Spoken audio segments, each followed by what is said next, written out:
دیکھیں کہ دنیا میں ہم مفلس انسان کس کو کہتے ہیں؟ وہ انسان کہ جس کے پاس کچھ نہیں ہوتا، جو غریب ہوتا ہے، پیسہ نہیں ہوتا، یا اس کے پاس زندگی گزارنے کی ضروریات نہیں ہوتی، تو اس کو ہم کہتے ہیں کہ بہت غریب انسان ہے، بہت مفلس ہے۔ روز قیامت بھی ایک مفلس انسان ہوگا، وہ کون ہوگا؟ اس کے بارے میں ہم حدیث کے ذریعے سے پتہ چلائیں گے۔ آپ صلی اللہ علیہ وسلم نے ہمیں اس کے بارے میں بتایا ہے کہ روز قیامت جو مفلس انسان ہے وہ کون ہے۔ تو رسول اللہ صلی اللہ علیہ وسلم صحابہ کی محفل میں بیٹھے تھے، تو آپ نے سوال کیا صحابہ کرام سے کہ کیا تم لوگوں کو معلوم ہے کہ مفلس کسے کہتے ہیں؟ تو صحابہ کرام نے عرض کیا کہ اللہ کے رسول، ہمارے یہاں تو مفلس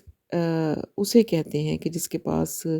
درہم اور دینار اور ضروری سامان زندگی نہ ہو۔ تو رسول اللہ صلی اللہ علیہ وسلم نے فرمایا، ہماری امت میں مفلس وہ شخص ہے جو قیامت کے دن روزہ، نماز اور زکوٰۃ کے ساتھ اس حال میں آئے گا کہ اس نے کسی کو گالی دی ہوگی، کسی پہ تہمت باندھی ہوگی، کسی کا مال کھایا ہوگا، کسی کا خون بہایا ہوگا، کسی کو مارا ہوگا، پھر اسے سب کے سامنے بٹھایا جائے گا اور بدلے میں اس کی نیکیاں مظلوموں کو دے دی جائیں گی۔ پھر اگر اس کے جو ظلموں کا بدلہ پورا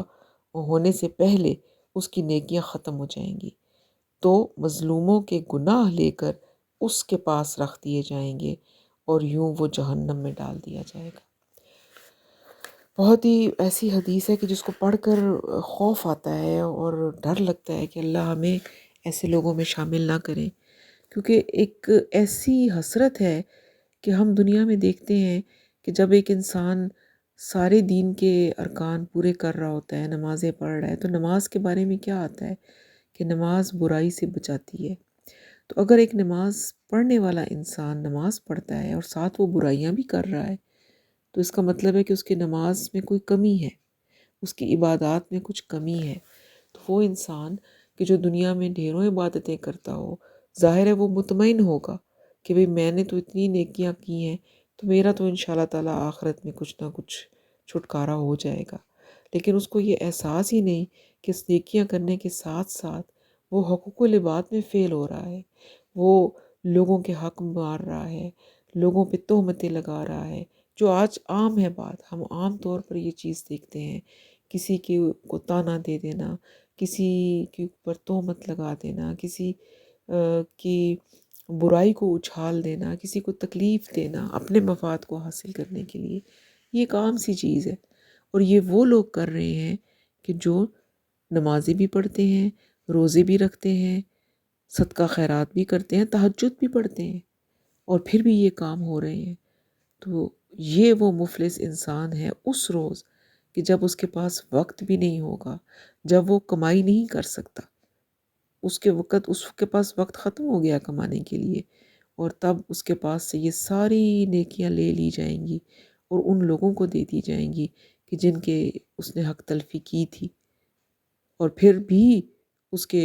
لوگ رہ جائیں گے تو ان کے گناہ اس کے کھاتے میں ڈال دیے جائیں گے اور وہ جہنم میں چلا جائے گا اتنی نیکیاں کرنے کے باوجود۔ تو یہ ہمارے لیے بہت زیادہ لمحہ فکریہ ہے اور سوچنے کا مقام ہے۔ اسی لیے میں اس کو بات بھی کر رہی ہوں تاکہ آپ اور میں تھوڑا سا احتیاط کریں کہ دین صرف عبادات کا نام نہیں ہے، دین حقوق العباد پورے کرنے کا بھی نام ہے۔ یہ تو پوری زندگی کا نام ہے دین، کہ ہم نے پوری زندگی ڈرتے ہوئے گزارنی ہے اور اس چیز کو ذہن میں رکھ کے گزارنی ہے کہ ہم سے کسی کے ساتھ کوئی زیادتی نہ ہو اور ہم امت کے مفلس میں شامل نہ ہوں۔ اللہ تعالیٰ ہمیں بچا لے اور ہمیں اپنی نیکیاں سنبھال کر لے جانے کی توفیق دے، اور وہاں جا کر بھی اپنی نیکیوں کو سنبھالنے کی توفیق دے اور ایسی چیزوں سے بچا لے جو نیکیوں کو کھا جانے والی ہیں۔ چلیں جی، اب لیسن سٹارٹ کرتے ہیں اپنا، اور سب سے پہلے ہم لفظی ترجمہ یعنی ٹرانسلیشن لکھیں گے۔ اعوذ باللہ من الشیطان الرجیم، بسم اللہ الرحمن الرحیم۔ رب